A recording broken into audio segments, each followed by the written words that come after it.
Coming up, New Horizons update. Philae has woken up. And SpaceX is expanding its naval fleet. And then we're going to talk about the viability of commercial space expanding the frontier. Stay tuned. Tomorrow begins right now.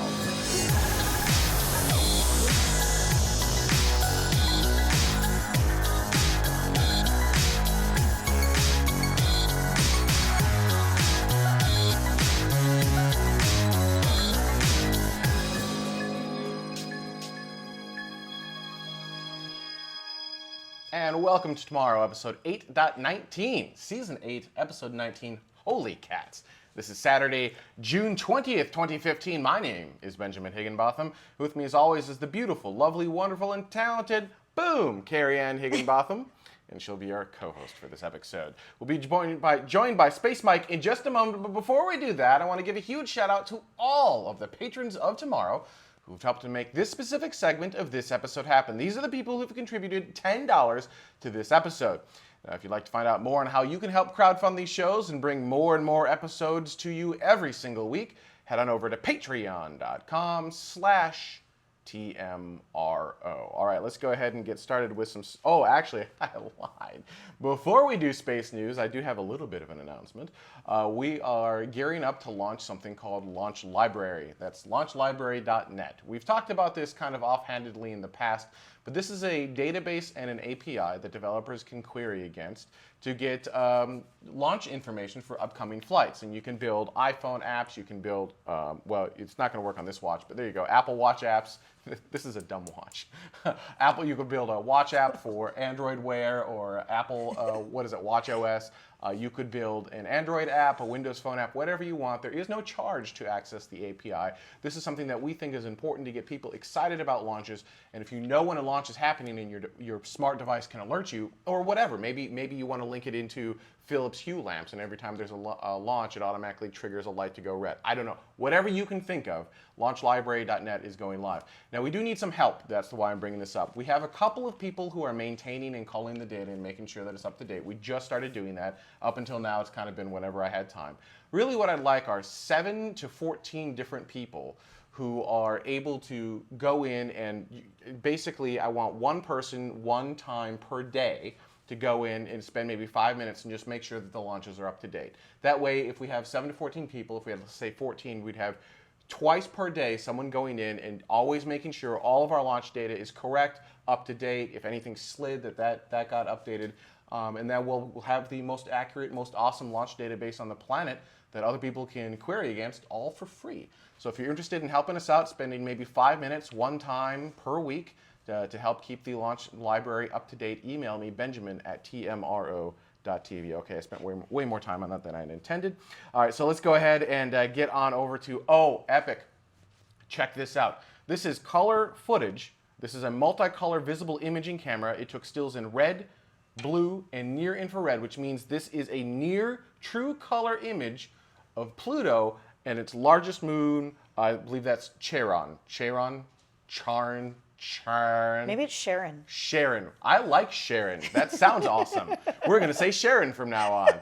So that is Pluto. Now, actually, the way it rotates is slightly different than what you see in that picture. We didn't grab the other version where it actually is slightly off-center because they're essentially, it's like a two-planetary body almost, right? The entities are large enough where they actually kind of rotate around a different central point. But this is kind of a cool one. So we're getting closer. This came off the New Horizons craft. This is the series of pictures taken between May 29th and June 3rd. And if you look in the upper left-hand corner, you can kind of see which image is which.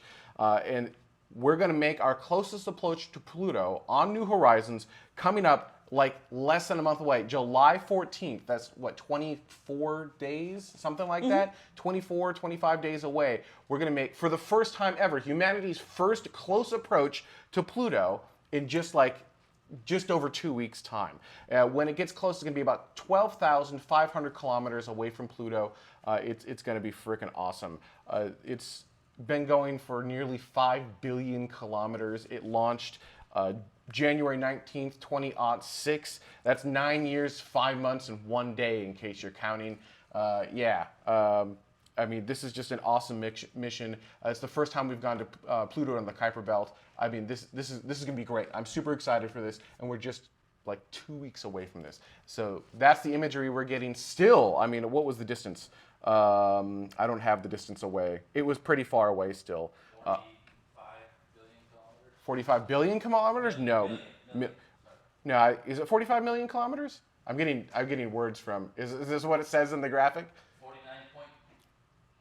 49.2 million kilometers. There you go. So still a really, really, really, really, really, really far away from Pluto when those images were taken, which just goes to show the speed of New Horizons right now. All right, talking of other craft that are doing kick butt things. This is the image you chose? Yeah, why not? That's an awesome. That's what Issa tweeted out.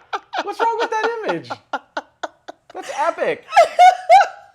So Philae has woken up. And apparently this is what it would look like. That's what it looks like. Had you been... All of their marketing stuff had that cartoon thing, so I chose the cartoon picture. I thought it was awesome. Oh, goodness. So Philae, the comet lander, out of power and presumably lost after bouncing into heavily shadowed terrain in last November, phoned home on Saturday after finally getting enough sunlight on its solar power panels to transmit data to the Rosetta orbiter.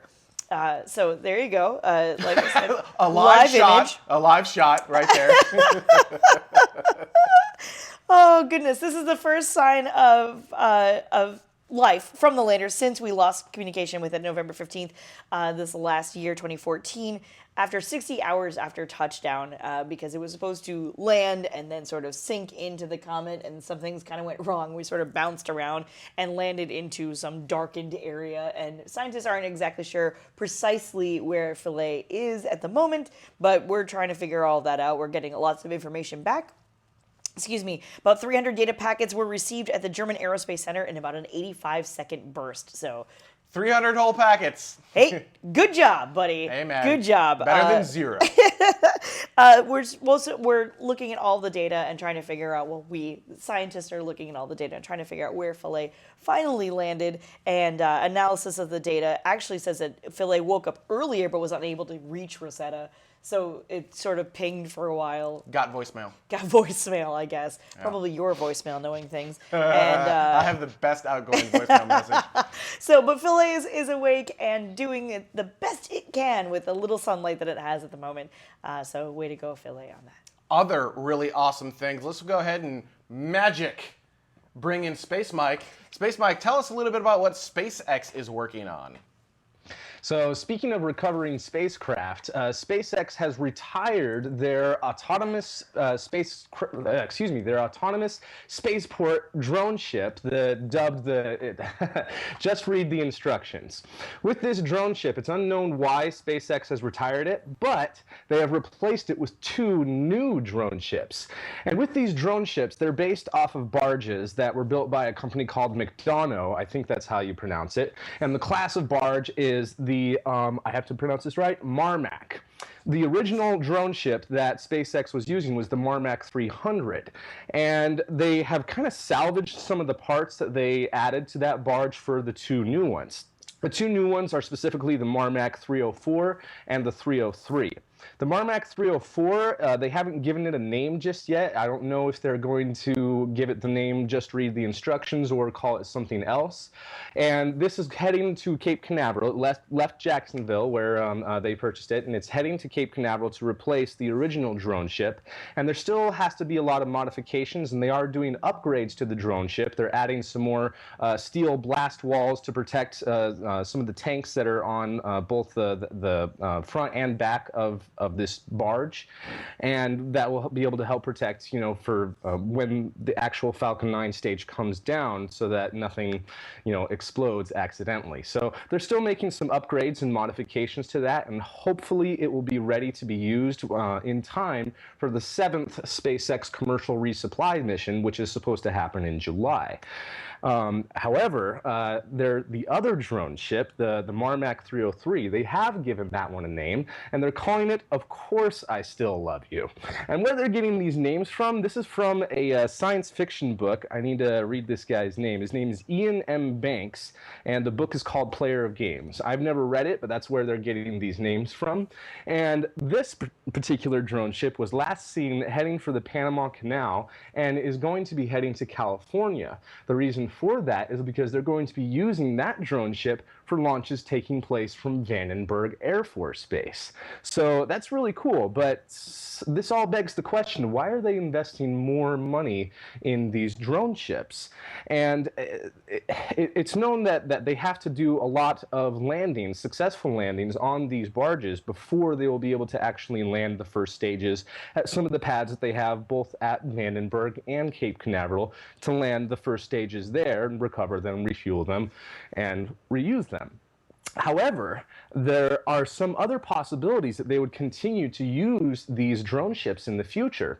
For example, if they have missions where they need to use a little bit extra fuel to get their payload into orbit, such as some of the geostationary satellites that they've launched in the past, where they weren't able to do like the Discover mission, excuse me, that was going to geostation. Well, actually, that one's going to the L1 Sun-Earth Lagrange point, and they needed all of the extra fuel on board that launch to get the payload into its intended orbit to be able to, transtage over to that L1 point. In the future, with the extended version of the Falcon 9, there might be possibilities where they can still do geostationary launches and have a little bit of fuel left over to still do a landing on the drone ship. And in the future, with the Falcon Heavy rocket, if they're at the point where they're certified to land first stages back at one of the pads, either at Cape Canaveral or Vandenberg, depending on where the launch is coming from, then those boosters on the Falcon Heavy would be able to land back at those pads, but then the core stage would be able to continue on downrange and land on the autonomous drone ship. So there is a purpose to continue to modify and upgrade these drone ships. So that's very cool, and there's a lot of really interesting information that's come out about this, and I hope that they will be able to get both of these barges ready, the one at Vandenberg for the Jason 3 launch that'll be happening, and at Cape Canaveral for the 7th Commercial Resupply Services launch. So that's all some really interesting, cool stuff for these recoverable landing missions that SpaceX is going to be attempting. However, I want to pass it back over to Benjamin now to talk about a little bit more traditional landing and some news about the shuttle landing facility at Cape Canaveral. So back to you, Ben. Epic. That was an epic transition, and I'm going to ignore it because in the chat room, I know, that was a good one, though. I like that. You really thought about that. You get bonus points for it. But in the chat room, Destructor1701 was like, oh my gosh, I'm the one who posted that image to Reddit. We're active members on Reddit/r/SpaceX, and if you're a SpaceX fan, I highly recommend that subreddit. It is a ton of fun. There are a lot of really great people. Love the mods over there, and I totally did. Like someone posted the image, and that's off of one of the, a Carnival cruise line? Yeah. The image that we showed earlier is off of a Carnival cruise line, and Destructor1701, who also posts to Reddit and is in our chat room, is the one who posted that image, and then I tweaked it and cropped it and made it go. Awesome. So, small world, right? Yeah. Thank you, Destructor1701. Yeah, absolutely. And thanks for that segue, Mike. Yeah, speaking of landing, Space Florida is going to be taking over the iconic Space Shuttle landing runway. This is a shot of it. This is kind of the landing facility.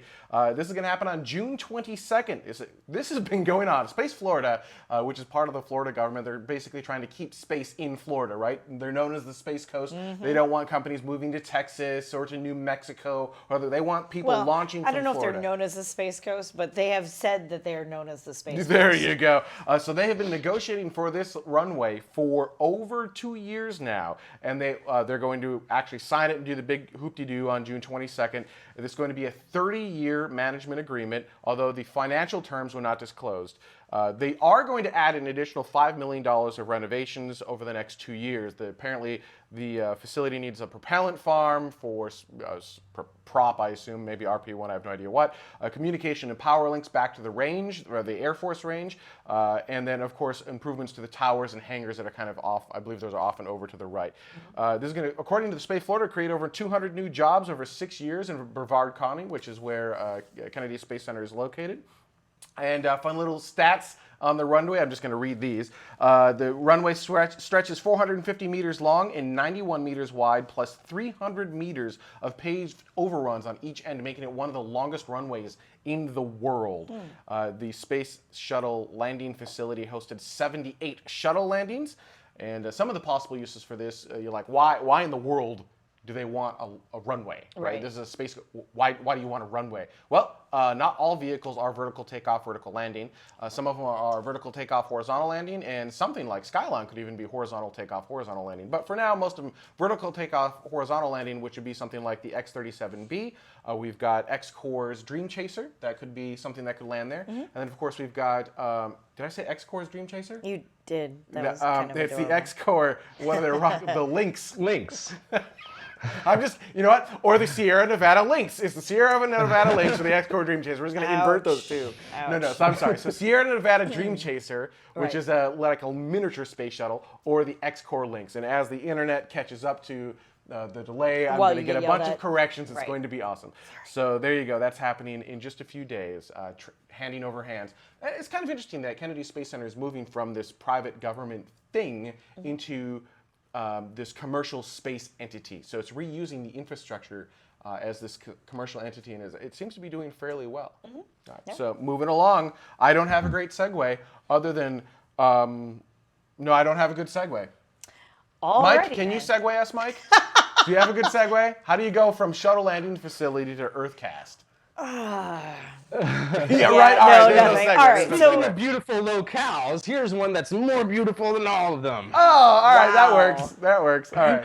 So, Urthecast released some beautiful, beautiful videos in crazy HD. Not regular HD. No, it's crazy HD. Crazy HD. It's color HD videos from space. It has color? Yeah. Wow, that's the way that they wrote it. Like, I don't even know what to tell you. Like, it's hard to tell. If you watch, you can actually see the cars moving. It's extremely difficult to tell that these are videos and not just still images, which just blows my mind. I actually had to watch them a couple of times to really be sure about it, because they do these sort of like graphic overlays on them, and I was like, cool, you took a still image and then you just did stuff to it. That's not what's going on. These are actual HD videos in short spurts. They're about 37 seconds or so. Some of them are a little bit longer, but of London, Boston, and Barcelona. They released them June 17th. Urthecast, or as I like to jokingly call them, Urthecast, which really works both ways because of the way that they spelled it. But these are videos taken from the International Space Station at roughly 1 meter resolution. It's crazy pants. Scott Larson, the Urthecast co-founder and chief executive officer, said that opening up the API to web developers will help people to monitor, protect, and benefit the world. It's basically the I can't say it. Democratization. Thank you. That word of Earth observation imagery, which is really just. They are gorgeous. They are absolutely gorgeous. If you have the ability to figure out that these are videos and watch the cars go by, et cetera, they're beautiful videos. As Treble said in the chat room, we finally get to see stuff that NRO has been seeing for years. I think the NRO can see better. Actually, the amazing thing, being a video guy, the amazing thing is, right, you need to consider that camera is on the International Space Station. Yeah. Right? So it is in motion as they're taking those videos. And if you zip through it really fast, if you actually stop this video and like fast forward the video through these segments, you can actually see as it's curving over the Earth, you'll see it kind of move around the building. I think it was Boston was the clearest one for me to be able to tell. It does look like the buildings start to bend. It reminded me of something out of what was that movie? Inception. Yes, Inception. Thank you. I'm so glad you got that. Where things just sort of bent onto themselves. Gorgeous, absolutely stunningly gorgeous video. All right. And finally, segue to Mike. Speaking of other crazy sights and sounds. Yes. So the European company Airbus has come up with their own version of a plan of having a reusable rocket. What their plan is it's called Project Adeline, and it's a project that could potentially be implemented into the Ariane 6 rocket, which is the follow-on to the Ariane 5 rocket. And what this stage would be it's a flyback stage that's similar to the United Launch Alliance's plan of just reusing the engines of the first stage, or the core stage of that rocket. And in the video you can see here, it has several winglets that do have control surfaces on it so that it can be controllable in the atmosphere and be able to glide back to a runway. It also has a protective shield to protect the avionics and engines and other sensitive equipment that are in that area when it's returning back into the atmosphere. And it also has a set of pusher-style propellers that would be able to give it a powered or controlled landing to a runway somewhere. Doesn't even necessarily have to be close to the same launch site. It could potentially land anywhere. And so this is a really cool idea. I think that this actually has a lot more likelihood of success than United Launch Alliance's plan of catching those falling first stage engines with a helicopter. That has been tried before with varying success from several government agencies. And I think that this idea is really cool, and I would love to see this idea be implemented in a small scale before it's actually done on the Ariane 6. And even if this plan is adopted, it would not fly on the first versions of the Ariane 6. It would happen much later. And Airbus is focused a lot right now on actually making sure that their portion of getting the Ariane 6 ready to fly by 2020, they will actually be able to accomplish that goal.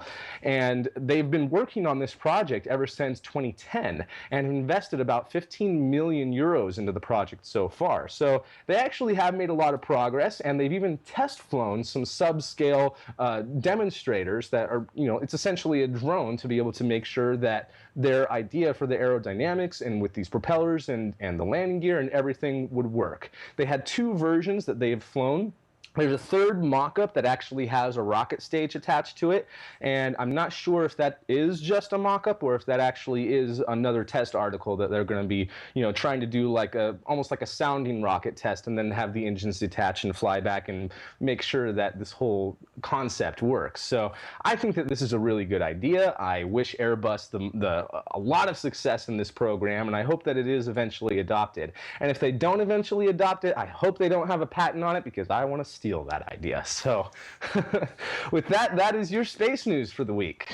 All right, thanks so much, Mike. We're going to take a quick break, and when we come back, our main topic is Dr. Neil deGrasse Tyson correct in assuming or stating that privatized space cannot push the frontier, that it can only be done with governments. Stay tuned. We'll be right back.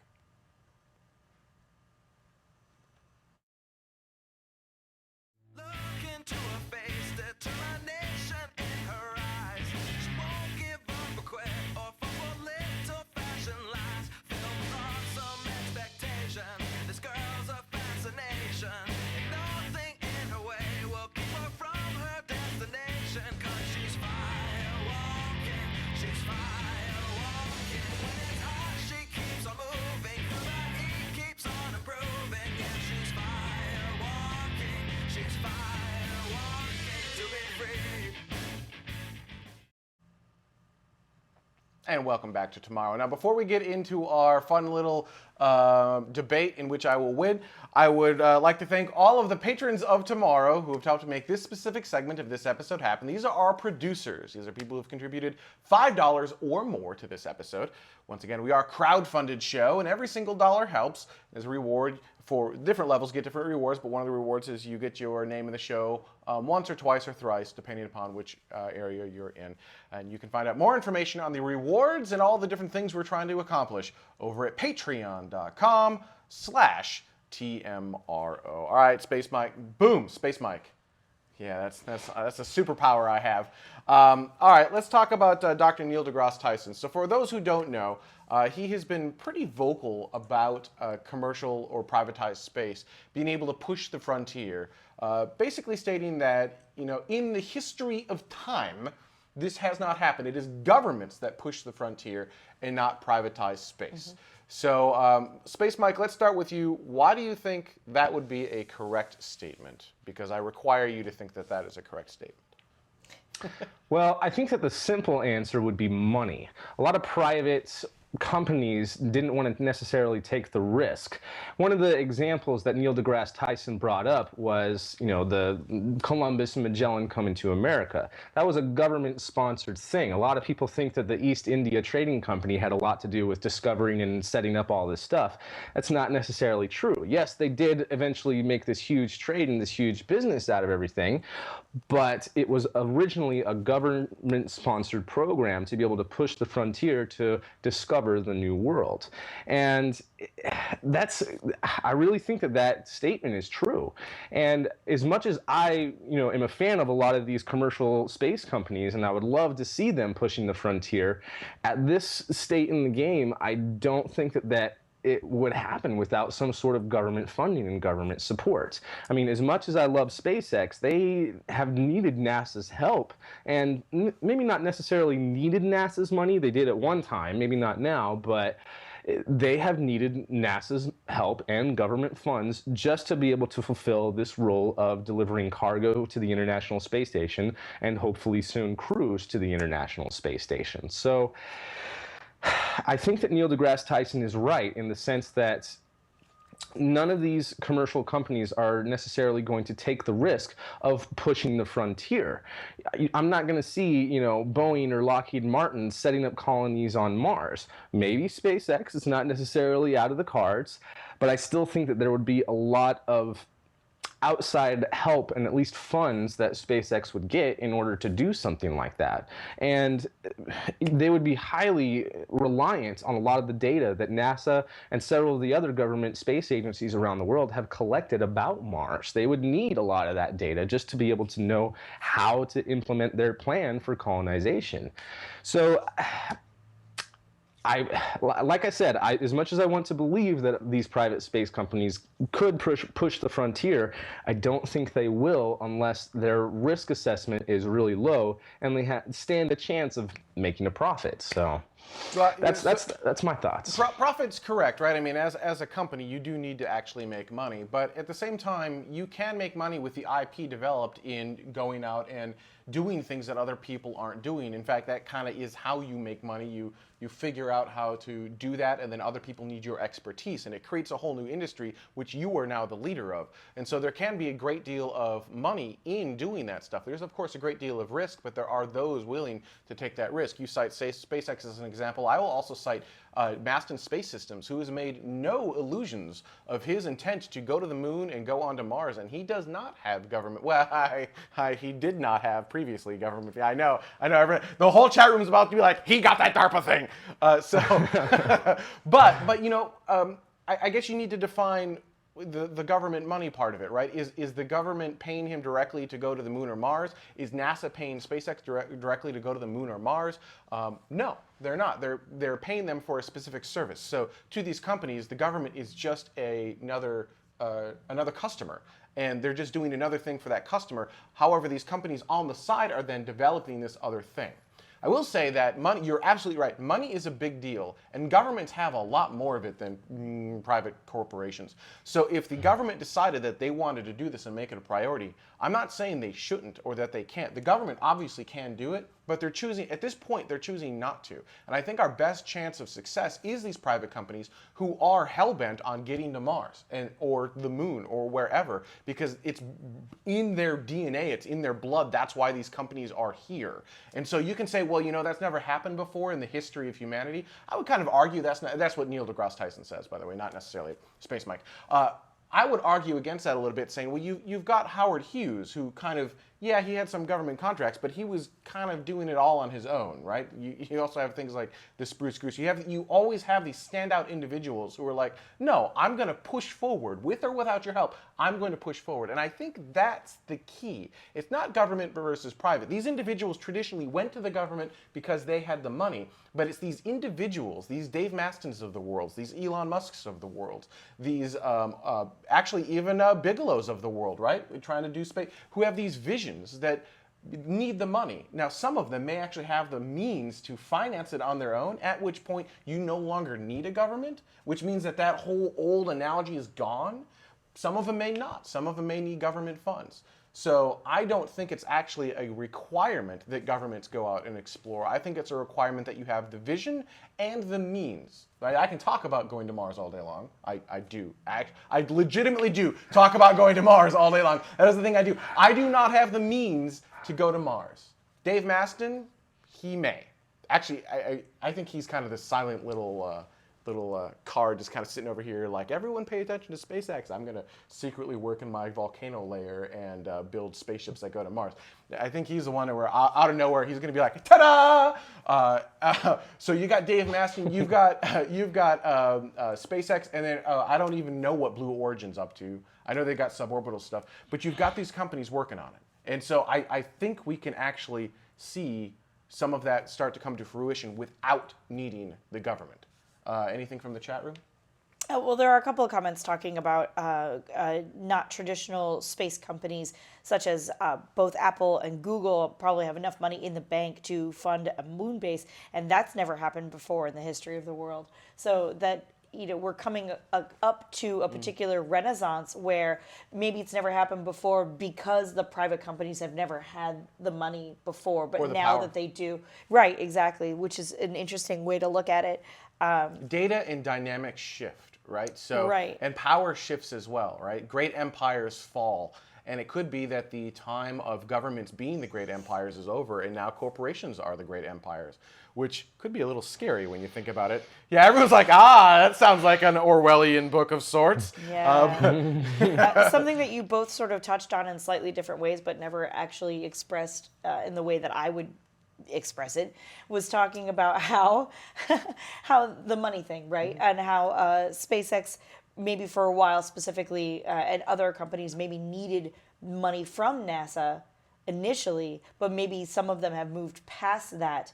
SpaceX is just a great example because it seems as though without having to fly NASA's astronauts onto Russian spacecraft, that if SpaceX manages to do that first and is able to fly to the International Space Station with NASA's astronauts, then it's almost more like NASA needs SpaceX.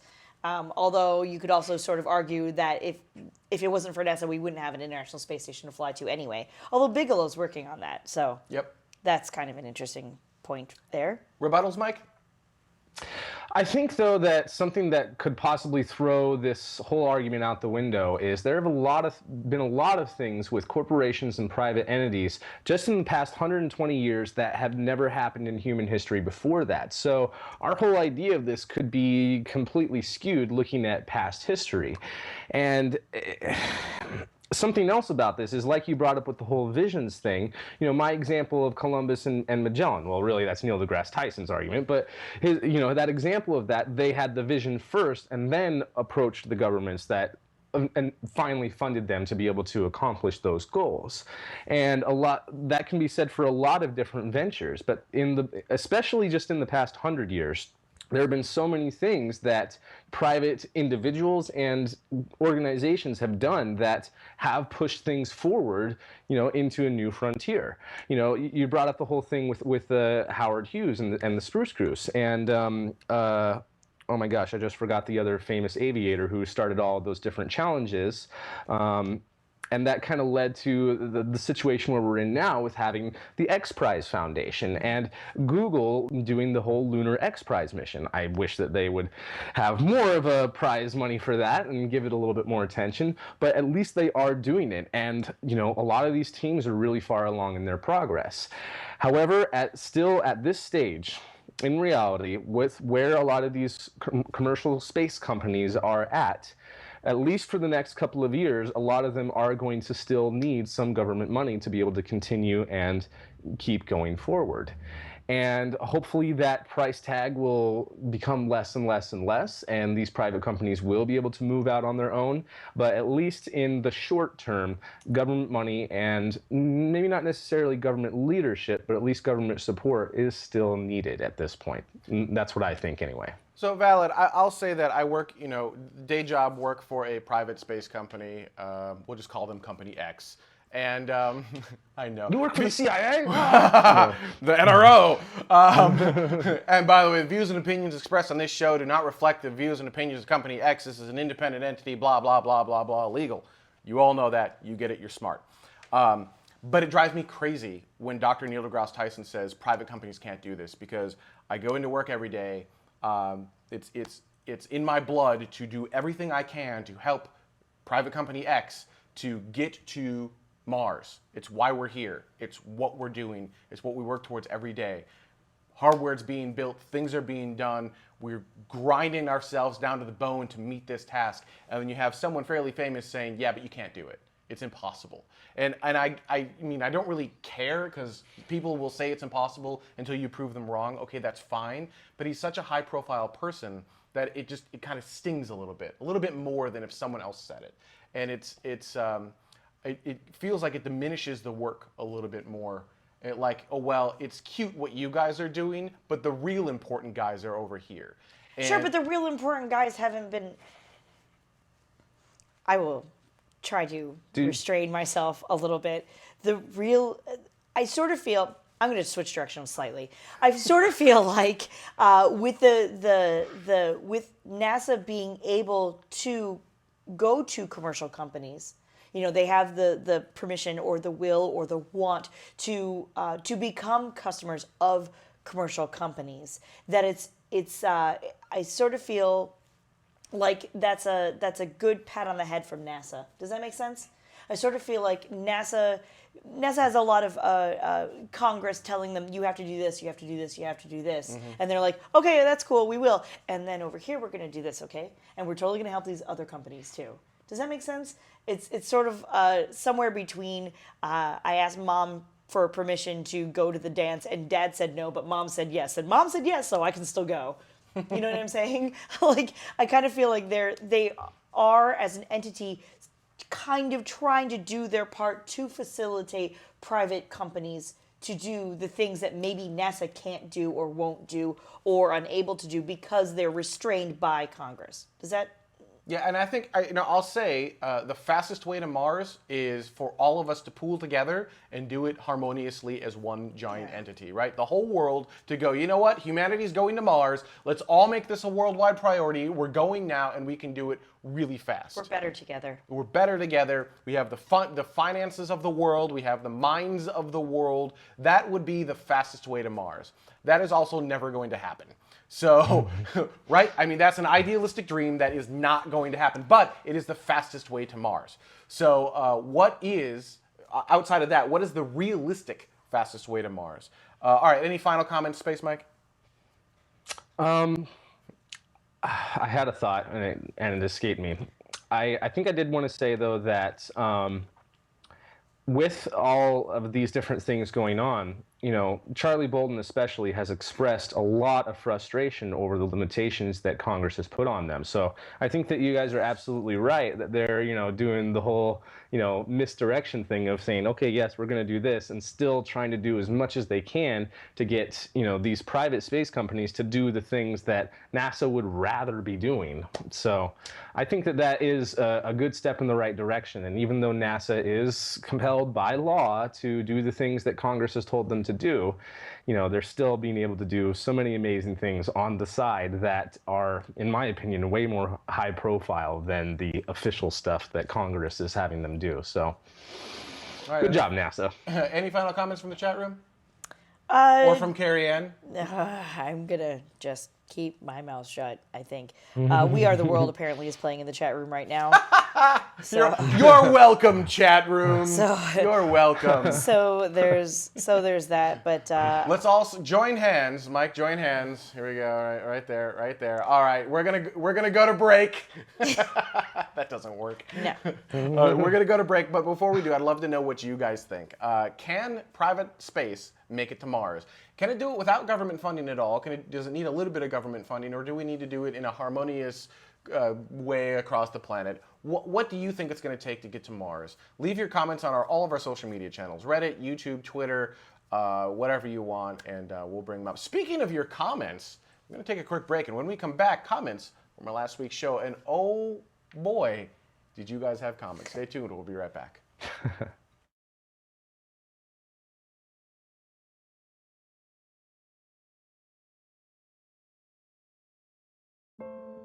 We've always looked to the stars.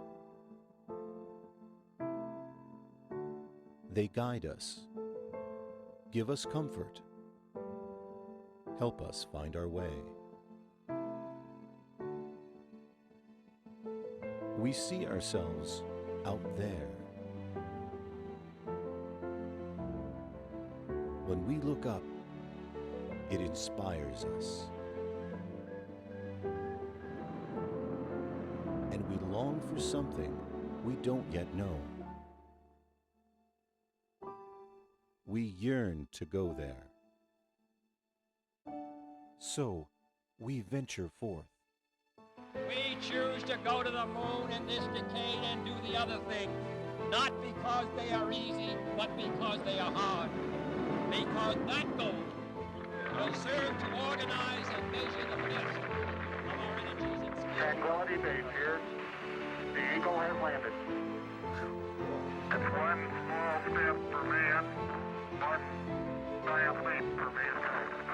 The exploration of space will go ahead, whether we join in it or not.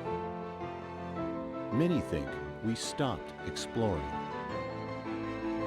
But we know our journey didn't end. We've only just begun.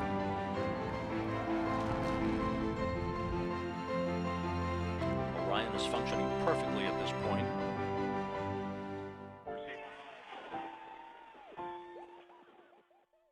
Come with us and explore tomorrow.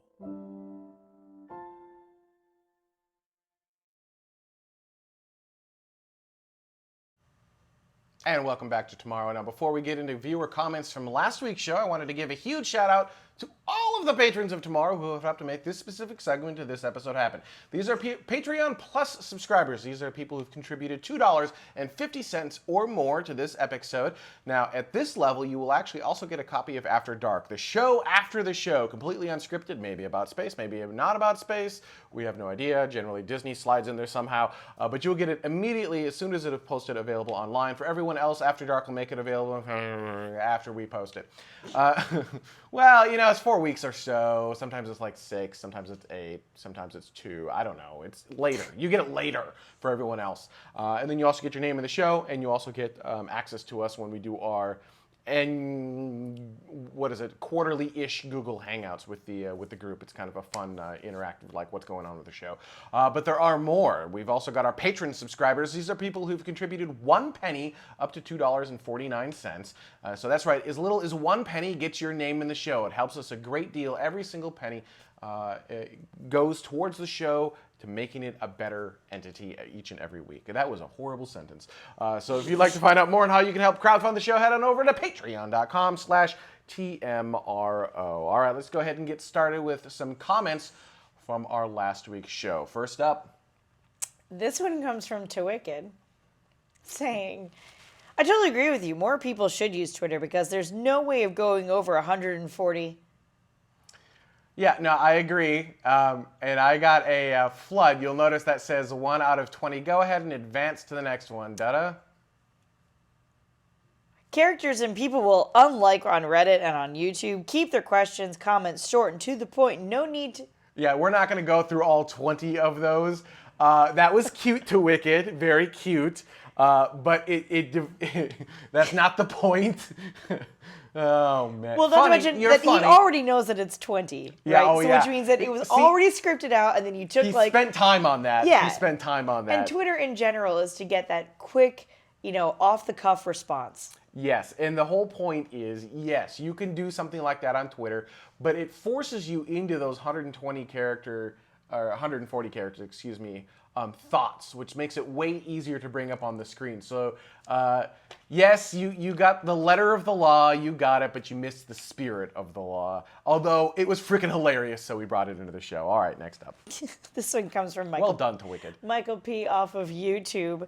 There is already a way to vote with your money. It's called purchasing or investing. Why are nerds so good at physical abstraction like math and physics, yet so poor at sociological abstraction like finance that it's just a stereotype? So last week's topic was, should you be able to crowdfinance or crowdsource NASA? So, for example, Planetary Sciences is off, I want to say like 35 million or 40 million, something Something around like that, there from last year's budget. Wouldn't it be cool if you could then crowdfund the other $40 million and bring them back up to where they want to be? And so this comment's like, yeah, you can purchase or invest something, but the whole point of the show is that no, you can't. You cannot buy something or invest into NASA. That is not legal. So I cannot give NASA crowdfunded funds, and if I buy a NASA shirt, that doesn't go to their bottom line. That goes to whatever company does that. NASA gets nothing from that. Yeah. So, which is why you can get them at Target too. exactly.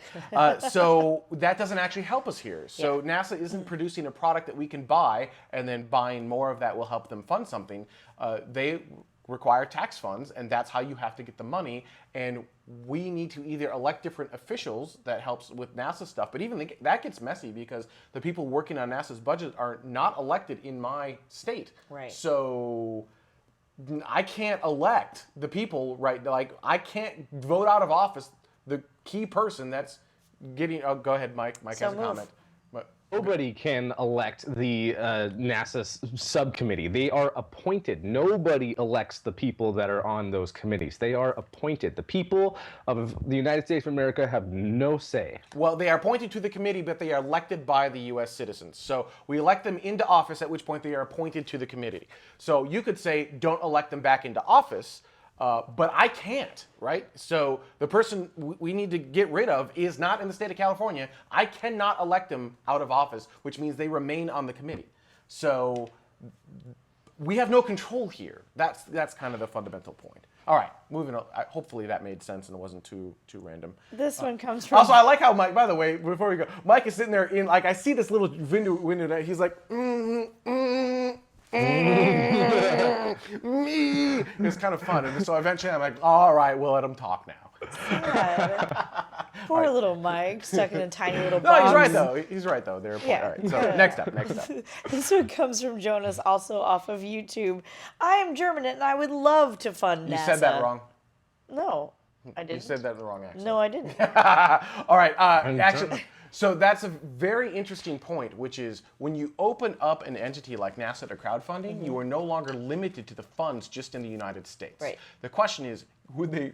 Let's just say, because what would probably happen, and we mentioned last show, is you open it up to crowdfunding, and the senators go, "Great, you're crowdfunded. You get no tax dollars anymore. That all gets appointed somewhere else." So could NASA then make the $20 billion it makes now through nothing but crowdfunding? I think the answer is no. It would have to be year after year after year, by the way. Right. I think the answer is no, but it is an interesting concept that, oh, hey, now it's open to the entire world, and anyone excited about this can actually participate, which makes me think that someday in the not too distant future, a non-government entity could crowdfund an entire space program. The hard part is they have to first prove that they're viable, that they have product and that they can actually do what they're talking about. Because people aren't going to really want to crowdfund Ben's Space Emporium. I mean, maybe they do. if they do, then let me tell you what we'll be starting here on tomorrow. But they're not going to crowdfund me. But maybe if there's an entity of people, you could potentially crowdfund that. I don't know if the timing's right yet. I don't know if there's enough global consciousness or awareness of crowdfunding, something like that, or if that's a viable thing yet, but I can see a future where it is. All right. All right. Next one comes from Will B, also from YouTube. Quote, "You get to choose where your money's going."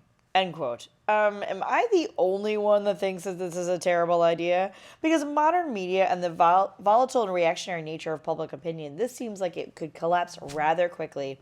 Pardon my pessimism, but I don't have that much faith in the general public's decision-making. Looking at what the results and success in the political sphere has soured me. Yeah, so the concept being, rather than crowdfunding, maybe you open up taxes and you say, okay, look, 50% of it goes to core infrastructure. The other 50%, you get to choose where it goes. And so I could choose to give 50% of my tax funds all to NASA if I wanted to.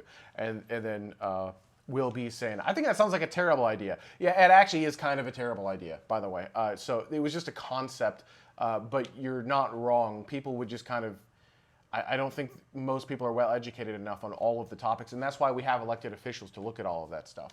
But that doesn't mean the elected officials always make the right decisions, right? I look at some of the budgetary stuff for NASA, and when you are intimate in that one area, that one space that needs funding, you have more knowledge of it, and it's easier for you to understand that. So, then again, you know, not everyone's excited about space. Maybe your passion is books and libraries and stuff, Right. so you give all your money to libraries.